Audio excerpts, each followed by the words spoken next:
Сәлем достар, бүгін Джейсон Джордж ұсынған «Түнде» атты поляк ғылыми-фантастикалық романы негізінде жасалған пост-апокалиптикалық ғылыми-фантастикалық серияның 2015 жылғы 1 маусымы туралы айтатын боламын. Брюссель әуежайында Мәскеу дайындап жатқан рейс үшін акция басталады. Әрбір жолаушының өмірінде қиындықтар болады. Жақын адамын жоғалту, жұмыста қиыншылық көру, жақындармен қоштасу және біреуі жай ғана ұшуды ұнатпайды. Бір ер адам өзін ашулы күйінде ұстайды. Әуежайда теледидарда эфир кезінде есін жоғалтқан адамдарды көрсете бастайды. Содан кейін ер адам күзетшіден қаруды тартып алып ұшаққа басып кіреді. Ол ұшқыштан дереу ұшып кетуді талап етеді. Өйткені таң атқанда олардың барлығын өледі. Ұшқыш бас тартады. Ол лаңкес оның оң қолын атып байланысын бұзады. Жарақаттанған ұшқыш кабинада бір өзі ғана, екіншісі жай ғана ұшаққа отырып үлгермеді. Террорист көлік жүргізе алатын адамды іздеп жатыр. Ұшақты басқара алатын қыз жауап береді. Ұшқыш рұқсат сұрайды, бірақ диспетчер жауап бермейді. Ер адам батысқа ұшуды талап етеді. Біраз уақыттан кейін ол күн сәулесінің қазір өлімге әкелетінін түсіндіреді. Ол НАТО офицері Теренцо Гава. Қыздың есімі Сильви, ал ұшқыштың аты Матео. Жолаушылар интернеттің жоқтығын байқап, әлемде не болып жатқанына таң қалады. Теренцо Гава штаб-пәтерде күндізгі жарық барлық тірі жанды өлтіретін естігенін айтады. Сильвидің жанында медбике Лаура отырған. Ол оған Матеоға көмектесуін сұрайды. Ұшқыш құпияны сақтауды және жолаушыларды қорқытпауды талап етеді. Мәскеуге ұлына отау жасау үшін ұшқан әйелдің жүйкесі жұқара бастайды. Ол ұшақты бұрынғы бағытына қайтаруды талап етеді. Басылған жанжалды Матеоның айқайы тоқтатты. Оның жарақатын Лаура күйдіруге мәжбүр болды. Аласапыран жағдайды пайдаланып, жолаушы Аяс Фаренцияның қолынан қару-жарағын тартып алып, әжетханаға қамап тастайды. Ұшқыш жақын жердегі әуежайға қонатынын хабарлайды. Лаңкестер қолға түсіп, олар тыныш үйіне ұшатынын айтады. Бірақ Аяс күн туралы әңгімені естіді және уайымдап тұр. Егер бұл рас болса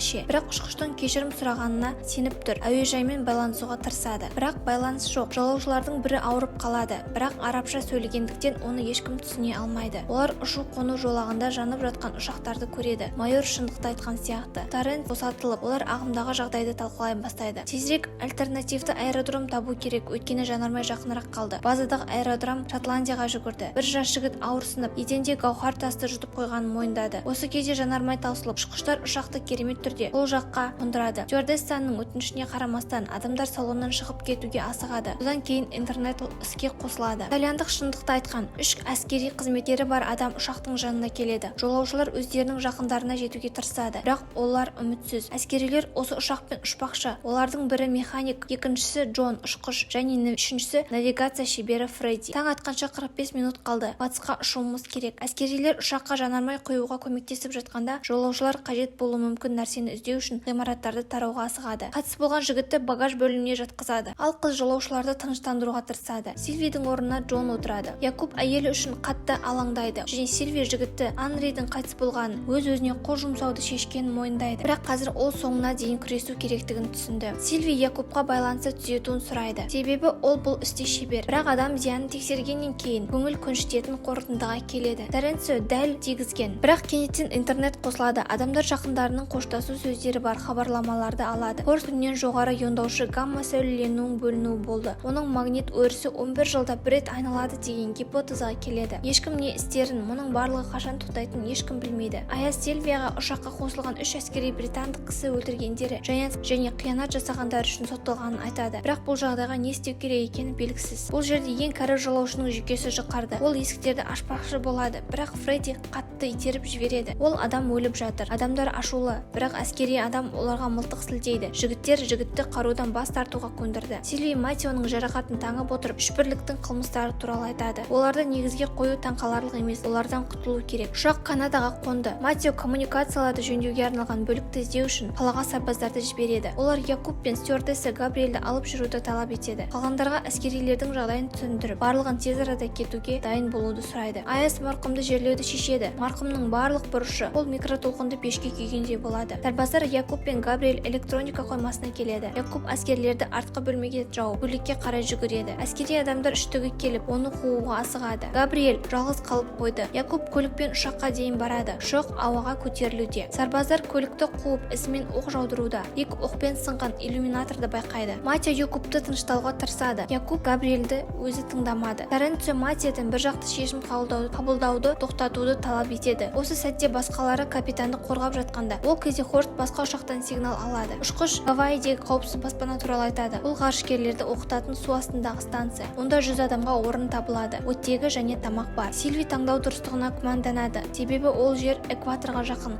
және бұл қауіпті. Матио қобалжуда. Ұшақ кез келген сәтте сәтсіздікке ұшырауы мүмкін. Рикта борттағы демократия шақыруларына қосылады.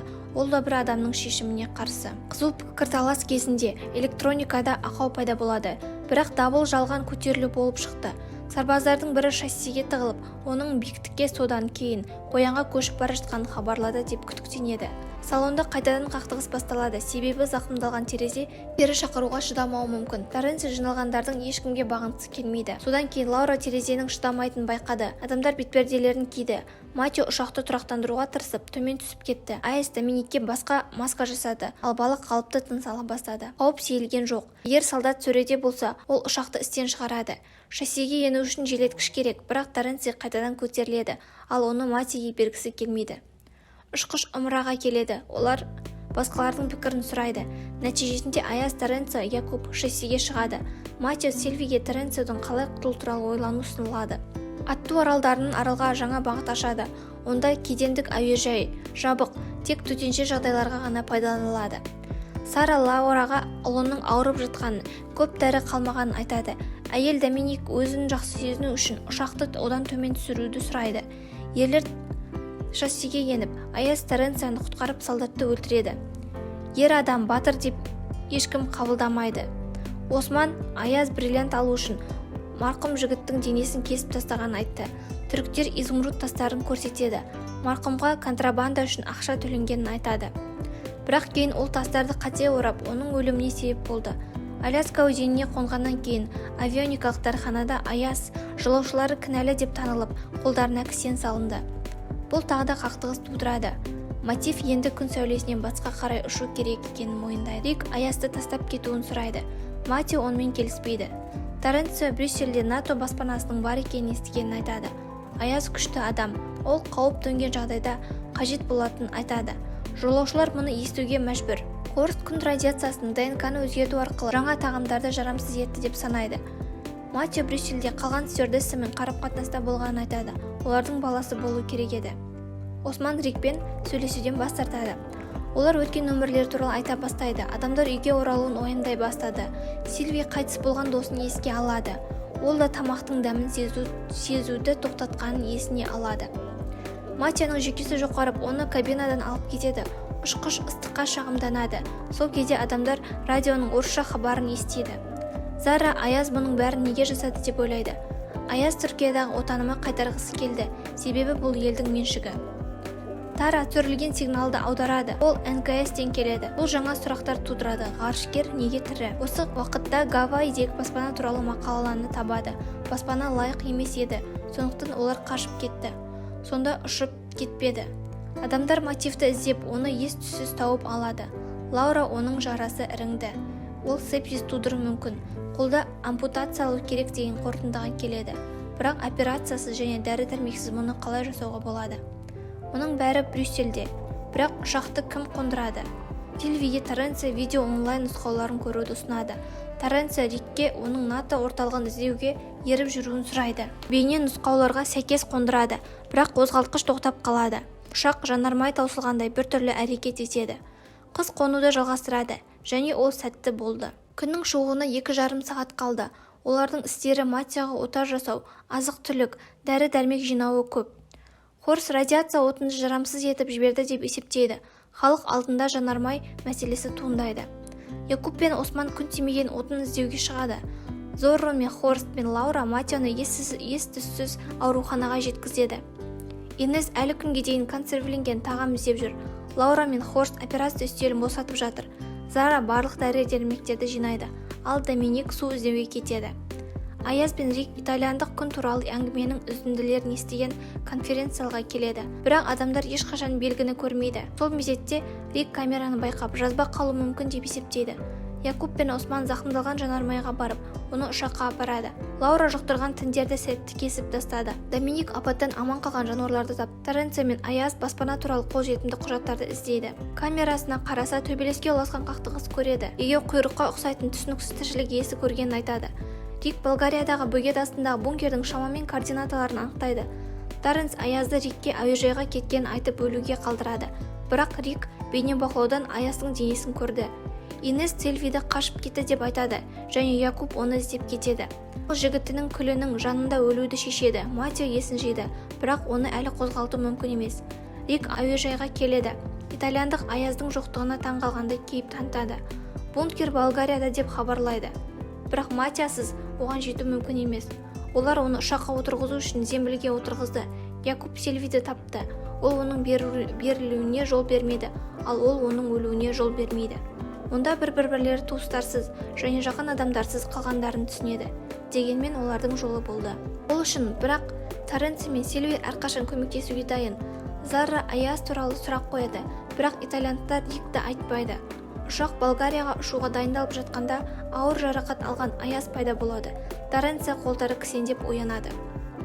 Жолаушылар оны қуып жіберген. Рик тапқан бункердің координаталарын қарады. Бұл жасырынудың жақсы тәсілі. Таң атқанша қонғаннан кейін бункерге жетуге жарты сағат қана уақыт болатынын түсіндіреді. Зара Аязды әңгімеге шақырып, мойындады. Ол Доминик еміне ақша алу үшін бүйрегін сатып жіберген. Енді ол баланы қолына көтере алмайды. Артта қалса да баласын алып кетуге уәде алады. Ер адам сөзін берді. Сильви ВВС-ке ол өз бетімен кеткенін айтады. Бұл оның жігіті ауырып, содан кейін қайтыс болған деп болды. Рик Аяздан кешірім сұрайды, себебі ол экрандан көрді, бірақ ол өлді деп ойлады. Ол оны кешіреді. Қателіктерді мойындау үшін батылдық қажет. Ол оны жасады. Матео егер ол олардың жүруін бәсеңдетсе, Сильвиядан оны тастап кетуін сұрайды. Таң атқанша 40 минутта Аяз Таренцияны бірге алып кетуді жақтайды. Адамдар джиптерді бункерге асығып бара жатыр. Таренциямен жекпе-жек кезінде Аяздың ауыр бас ми жарақатты ұстамасы ұстайды. Ол джипті соғып, топ жаяу жүреді. Бірінші топ шекара аумағына келеді. Қақпа автоматты түрде жабылады. Аяз баланы қолына ұстап келеді. Олар адасты. Матео қақпаны ашық ұстау үшін түймені үнемі басу қажет екенін анықтайды. Кешірім табу үшін мұны істеуге Таренция өзін ұсынады. Сильвия оның сөзін орындайтынына көз жеткізу үшін оның қолын кісендейді. Жақын жерге лақтырған екінші топ оны босатады. Бірақ Аяздың тобы басқа қақпаға бұрылып кетті. Хорст олар электр тоғын қалай бейтараптандыруға болатынын түсіндіреді. Бір уақытта екі контактіге тиіп тұрған шиналар арқылы жерге қосу. Бірінші топ бункерге кіретін есікті тауып, оны ашады. Таренция қол кісендерін шешпек болады. Екінші топ Сильвияны тауып, бункерге кіреді. Таренция қол кісеннен құтыла алмай, күннің шығуын бақылайды. Бункерде адамдарды әскери командирлер күтіп алып, Сильвия күнмен шешетіндерін хабарлайды. Бірақ олардың көмегімен ғана. Осымен 6-шы сериядан тұратын 1-ші маусым аяқталды.